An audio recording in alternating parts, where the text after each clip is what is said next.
Dios les bendiga a todos mis queridos hermanos en Cristo. Esta es la clase número 6 de este curso Introducción a la Doctrina Cristiana. Mi nombre es Rocky Hilario y hoy vamos a estar hablando sobre qué es la iglesia. ¿Y por qué no? Vamos a iniciar definiendo lo que iglesia significa.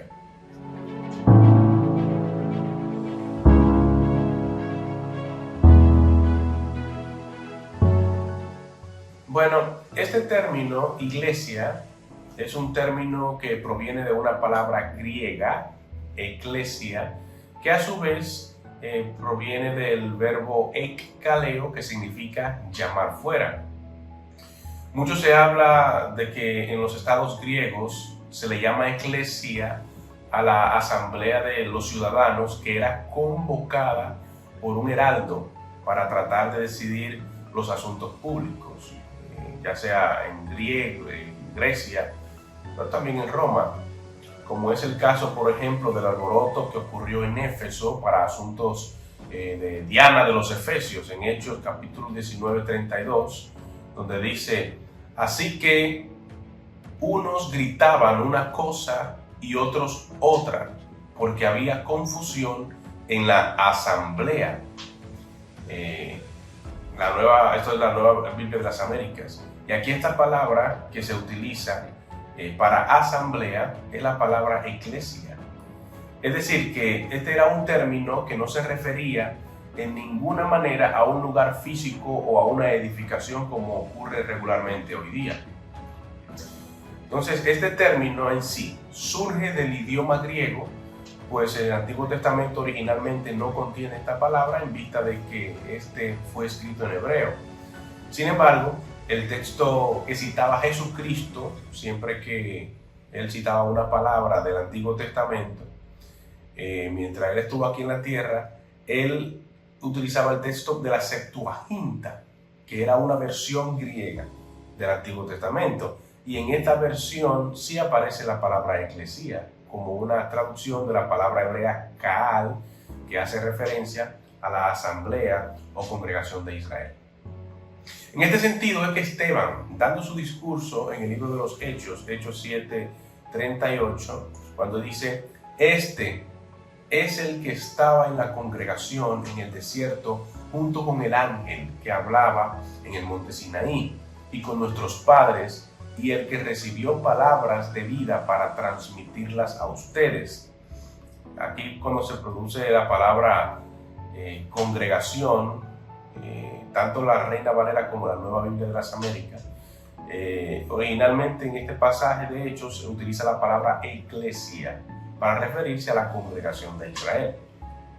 Entonces, también Jesucristo ahora dice en Mateo 16: sobre esta peña edificaré mi eclesia.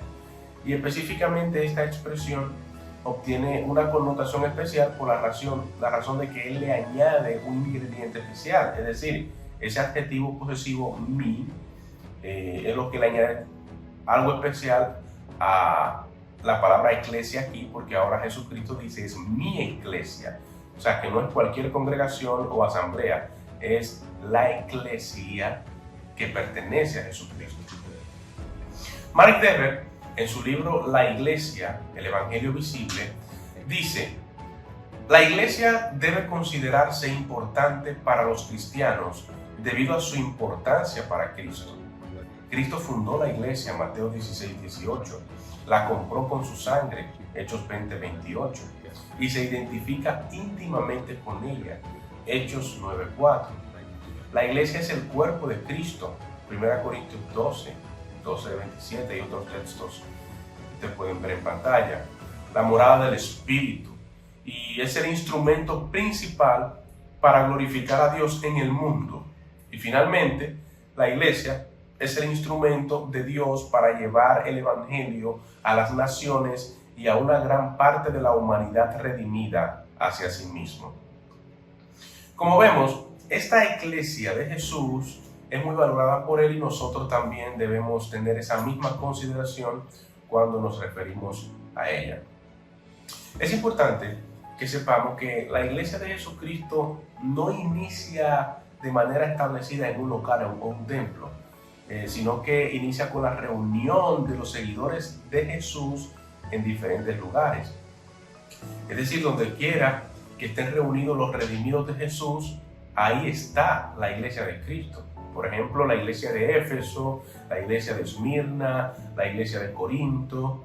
Esas son manifestaciones de la iglesia de Jesús, es decir, es la iglesia de Jesús en esos lugares.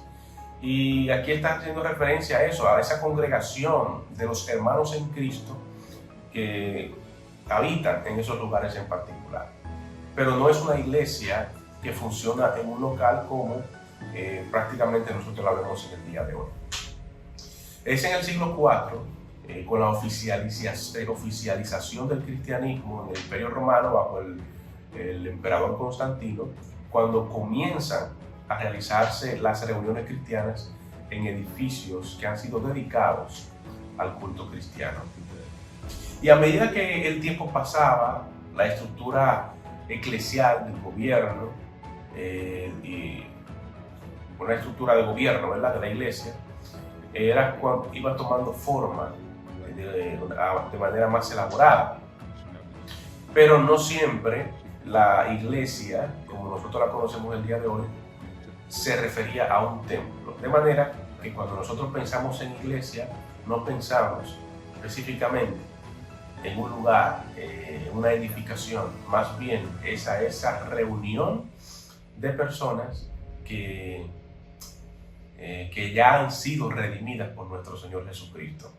Y la iglesia entonces se congrega hoy día en un templo. Sería una mejor forma de decirlo. Cuando nosotros hablamos, por ejemplo, de eclesiología, esa es la parte de la teología sistemática que dedica su estudio al papel que desempeña la iglesia como una comunidad o una entidad orgánica. Como sabrán, la teología sistemática busca dar una presentación sistemática de todas las verdades doctrinales del cristianismo y estudia todo lo que se habla en la Biblia sobre un tema en particular y reúne toda esa información bíblica para estudiar dicho tema. Dentro de la teología sistemática está la teología propia, que estudia a Dios, ¿verdad?, como Padre. Está la cristología, que estudia a Jesucristo. Está la neumatología, que estudia al Espíritu Santo. La antropología, que es el estudio del hombre. La amartiología, el estudio del pecado. Soteriología, estudio de la salvación. Escatología, estudio de los tiempos finales, ¿verdad?, de los últimos acontecimientos. La eclesiología, que estudia la iglesia. Está la angelología, ¿verdad?, que estudia los ángeles. Pero todo esto como parte de la teología sistemática. Bien, en esta asignatura, Introducción a la Doctrina Cristiana, nosotros hemos visto en parte lo que es la teología propia, por ejemplo, en la tercera clase, cuando hablamos sobre quién es Dios. En parte también vimos sobre la antropología en la cuarta clase, sobre quiénes somos.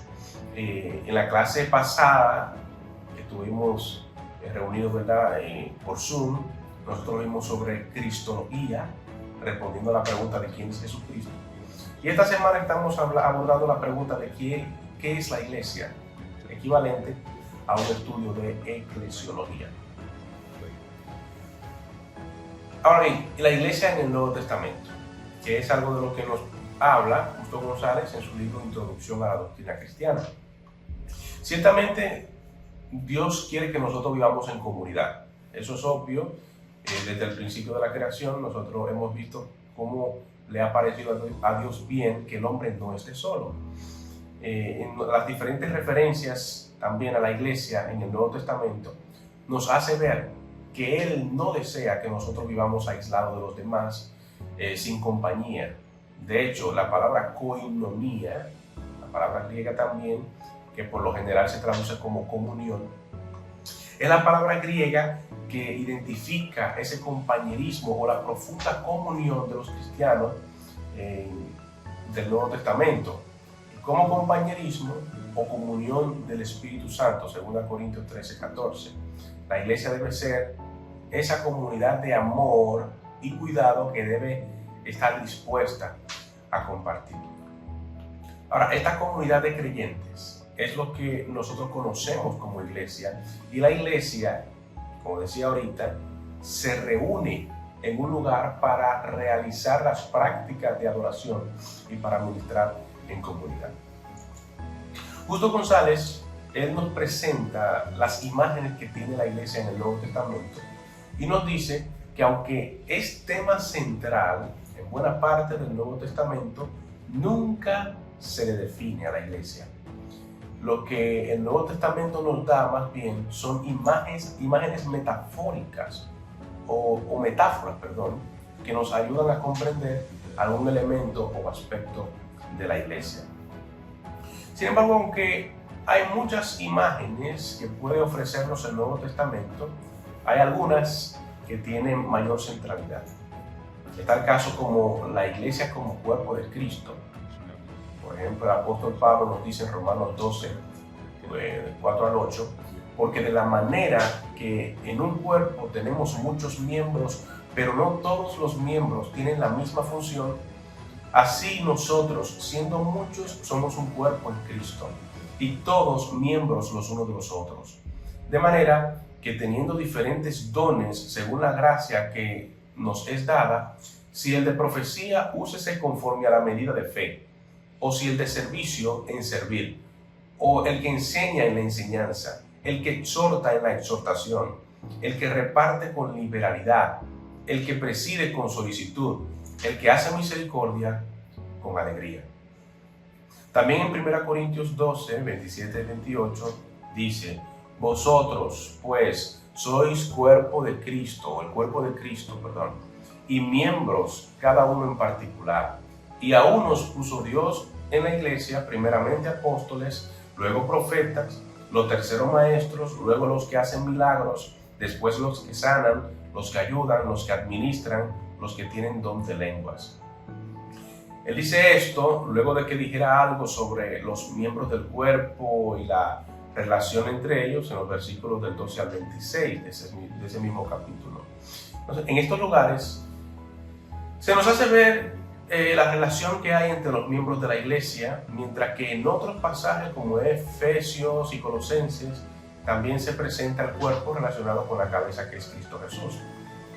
En esta misma imagen del cuerpo de Cristo, no hay manera de que nosotros pensemos hacer iglesia de forma individual, de manera particular, sin estar vinculados a una comunidad de creyentes. Nosotros somos iglesia como cuerpo de Cristo, pero también no solamente somos el cuerpo de Él, sino que somos miembros los unos de los otros, según dice Romanos 12:5. De manera que no miramos el cuerpo únicamente como parte del cuerpo de Cristo, quien es la cabeza, sino que los miembros también somos parte de uno de los otros, así como un cuerpo humano, que es la ilustración que utiliza Pablo para hablarnos acerca de la iglesia. Posiblemente hay alguna persona específica que de manera individual quiere servir a Dios sin pertenecer a una comunidad de creyentes. Pero esta referencia o esa preferencia que tiene esa persona no es compatible con la imagen de un cuerpo. Y aun si existiera una persona en alguna tribu o alguna nación aislada donde no hay otras personas que sean cristianas, aún así esta persona pertenece a un cuerpo con el cual debe haber alguna alineación, que es el conjunto de todos los cristianos alrededor de todo el mundo. Debe haber alguna alineación en cuanto a las creencias o al propósito, a la misión de Dios, ¿verdad?, en la tierra en el día de hoy.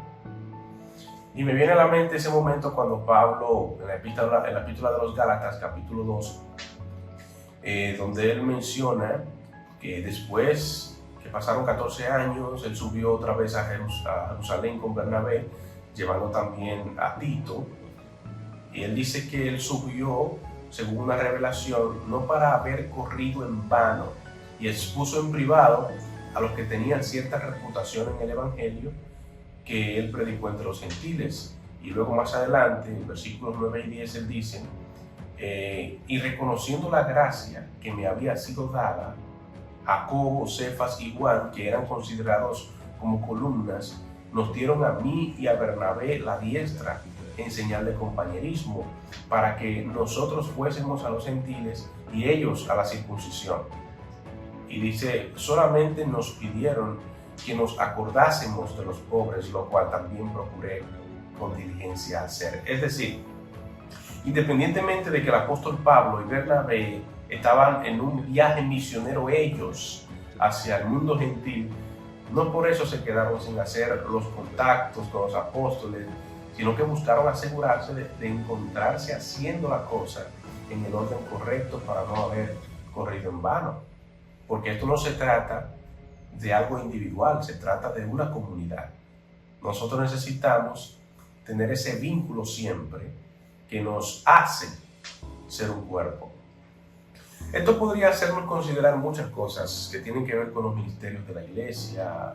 Los ministerios realmente no serían personales o como que estás separado del resto, como que Dios me entregó algo a mí y como Dios me lo entregó algo a mí, entonces yo voy a trabajar para eso sin necesidad de unirme a una comunidad o sin necesidad de estar vinculado a alguna iglesia, a alguna institución o a algún concilio. Ese es un vínculo que nos unifica como cuerpo, independientemente de la distancia, independientemente del lugar donde nosotros hagamos iglesia o ministremos.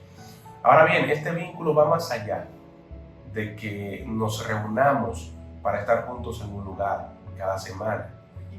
Esto habla de algo más profundo que eso, habla de una unanimidad en Cristo Jesús. Y, por ejemplo, aunque la iglesia hace referencia a una asamblea, a una congregación, la iglesia de Cristo tiene la particularidad de que viene a romper con algunas ideas de la adoración tradicional. De hecho, es el mismo Jesús que le dice a la mujer samaritana que llegará el tiempo donde ni en este monte, refiriéndose al monte Gerizim, ni en Jerusalén iban a adorar al Padre. Y en estas conversaciones que le habla de algo más, un poquito más profundo, está hablando donde él habla de la iglesia, ¿verdad? La cual va a adorar a Dios en espíritu y en verdad, cada creyente, cada persona que pertenece al cuerpo de Cristo. Y esto tiene mucho para analizar, sin embargo, sabiendo que la iglesia es más que un edificio, se refiere a las personas, no a un lugar, nosotros hacemos una especie de análisis con el caso, por ejemplo, de la pandemia. En muchos lugares, durante la pandemia se detuvo la actividad eclesiástica, es decir, el activismo. Las personas dejaron de reunirse y entonces nosotros nos hacemos la pregunta, si esas personas o nosotros dejamos de reunirnos o congregarnos en un lugar físico, ¿por eso dejamos de ser iglesia? Ciertamente que no. Pero me parece que nosotros debemos mirar la iglesia poniendo el foco no únicamente en su composición y lo que hace, sino también en cuál es su misión en el mundo. Y sobre esto, de la pandemia y la continuidad del quehacer eclesiástico, el doctor Elías Rodríguez dice lo siguiente en este videoclip. Hoy somos testigos de cómo esta presente crisis del coronavirus ha venido a deconstruir nuestros paradigmas. Hemos sido confrontados con la realidad de que no podemos congregarnos dentro de la seguridad de las cuatro paredes de nuestros templos. Una crisis trae desorientación, por supuesto, pero también se encuentran oportunidades. El doctor Elías sigue diciendo: muchos están totalmente desorientados porque no saben hacer iglesia de otra manera que no sea en el templo. Sin embargo, ahora muchos están aprendiendo a usar las redes sociales y a pastorear online.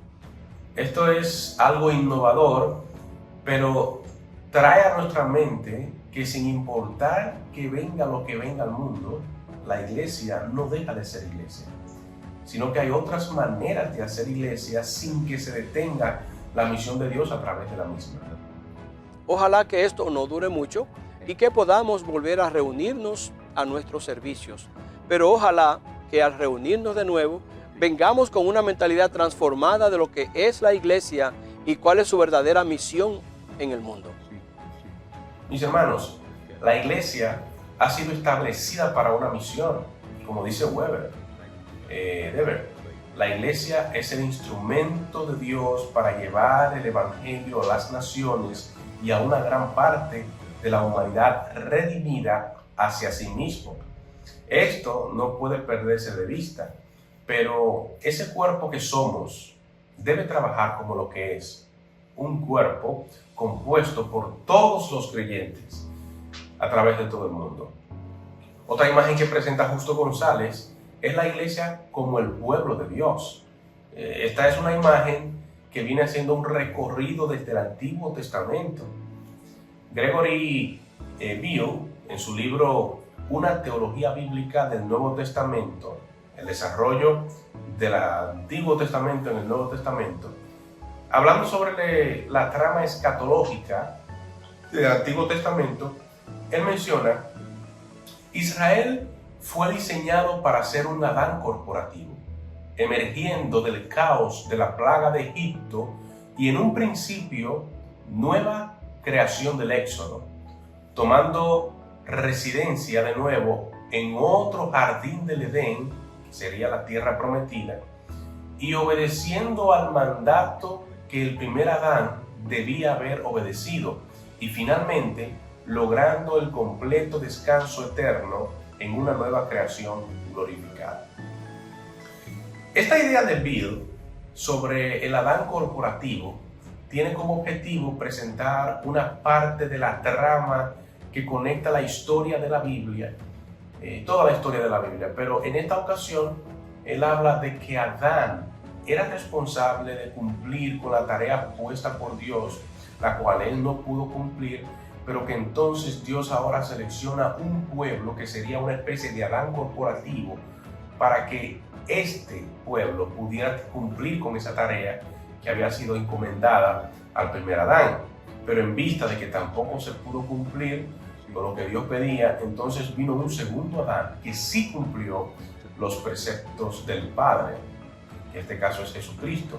Y ahora hay un nuevo Adán corporativo que viene siendo la iglesia, la cual también es Cristo, la iglesia que en Cristo tiene la misma tarea para llevar a cabo la misión de Dios descrita en Génesis 1:28. Ya eso sería una conversación más amplia para otro tema, esto que menciona Gregory.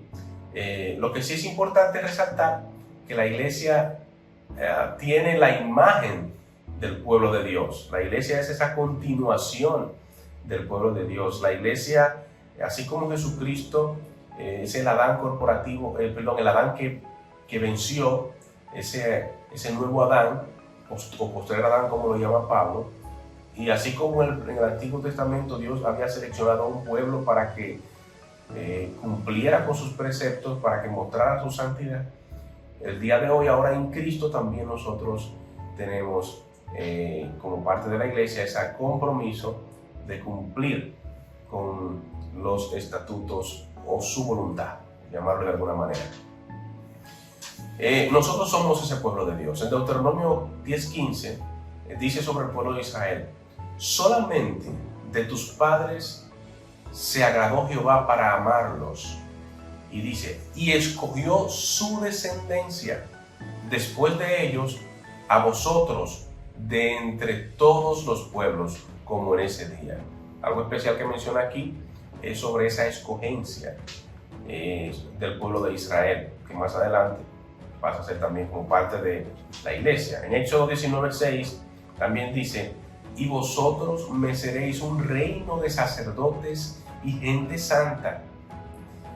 Y tomando estos dos textos que acabamos de mencionar, entonces ahora Pablo, hablándole a la iglesia del Señor Jesucristo, le dice: mas vosotros sois linaje escogido, así como le había dicho al pueblo de Israel, real sacerdocio, nación santa, también como se le dice en el Éxodo capítulo 19:6.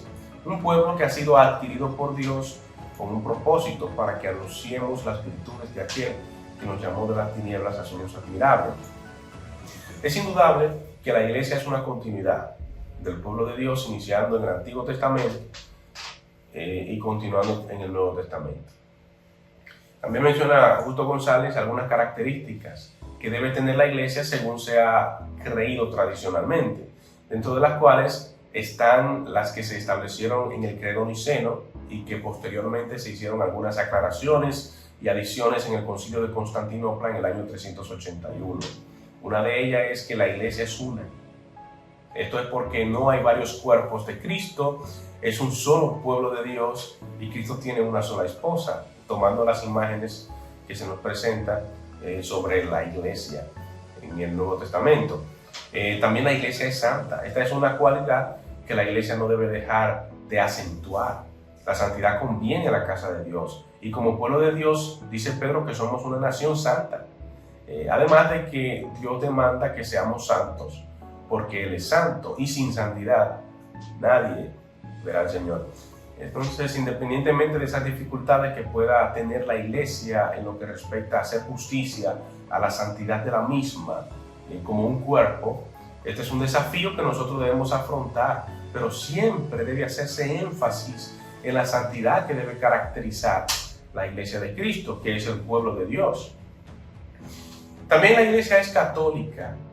Generalmente nosotros no utilizamos esta palabra para referirnos a nuestra iglesia, para no ser vinculados con algún tipo de denominación como la iglesia católica, que tiene otra corriente doctrinal diferente a la nuestra. Sin embargo, el término se refiere a universal, es decir, la iglesia de Cristo está compuesta por todos los redimidos, por lo que ha sido redimido por Él a través de todo el mundo, sin distinción alguna y sin ninguna exclusividad, aunque no tengan las otras denominaciones, las otras corrientes, ¿verdad?, una forma de pensar o de ver el cristianismo igual que nosotros, independientemente de que tengamos diferencias. El término universal se refiere a todos los creyentes a través de todo el globo terráqueo. También la iglesia es apostólica. Nuestra doctrina está en concordancia ciertamente con las creencias y las prácticas de los apóstoles, aunque hay varias maneras de entender la apostolicidad de la iglesia, según lo plantea Justo González en Introducción a la Teología. Estas 4 señales o marcas son características necesarias para la iglesia también hoy. Entonces, la iglesia es la congregación o asamblea de los creyentes. No es necesariamente un templo, aunque el término iglesia en la actualidad se ha convertido en un sinónimo de templo, pero es más conveniente decir que la iglesia se congrega en un templo. La iglesia es el cuerpo de Cristo, la iglesia es el pueblo de Dios, la iglesia es la esposa del Cordero. Las puertas de la muerte no prevalecerán contra la iglesia de Cristo. La iglesia es una sola, la iglesia es santa, la iglesia es universal, la iglesia es apostólica. Y como la iglesia tiene una labor práctica, recordemos que todo lo que nosotros practicamos como iglesia nace primero de un estudio teológico sobre algún tema en particular que luego se practica. De manera que toda la práctica que realiza la iglesia, la adoración, el discipulado, los sacramentos, la predicación, el evangelismo, el servicio, todo, absolutamente todo debe nacer de lo que enseña la Biblia y es parte de lo que nosotros conocemos como teología práctica. Dice Bernardo Campos en su libro Pastoral Pentecostal, Elementos de una teología práctica. La teología práctica, por su naturaleza, tiene que ver con los aspectos prácticos de la vida de la iglesia. Este es un tema mucho más amplio que esto, pero en sí todo esto es practicado en la iglesia o de alguna manera debe compartirse como parte de un conjunto, ¿verdad?, con la iglesia. Debe compartirse todo o realizarse o practicarse, aunque sea en un lugar en específico, pero es parte de lo que hace la iglesia a través de todo el mundo. Nosotros pertenecemos a una iglesia local, esa iglesia local pertenece a una comunidad en un país, esa comunidad en un país pertenece a una región como Iglesia de la Profecía, esa región pertenece a la Iglesia de Dios de la Profecía a nivel internacional, en el caso nuestro, y la Iglesia de Dios de la Profecía como concilio es parte del conjunto de creyentes de otras denominaciones y todos los que de manera independiente también hacen iglesia. Me refiero a iglesias que no tienen ningún concilio, no están vinculadas a ninguna denominación, pero que sí hacen comunidad como parte del cuerpo de Cristo. Nosotros somos parte de todo ese conjunto, de la Iglesia Universal. Y al final, estamos todos para cumplir con la misión que Dios nos ha encomendado para ir y reconciliar al mundo con Dios. Esto es todo por esta semana. Además de este video, van a tener uno colgado que pueden también consultar. Y por favor, vamos a trabajar con las asignaciones que han sido colgadas en la plataforma de Populi, buscando la manera de hacerlo cada vez mejor. Así que gracias por su atención. Les esperamos en la próxima clase. Dios les bendiga.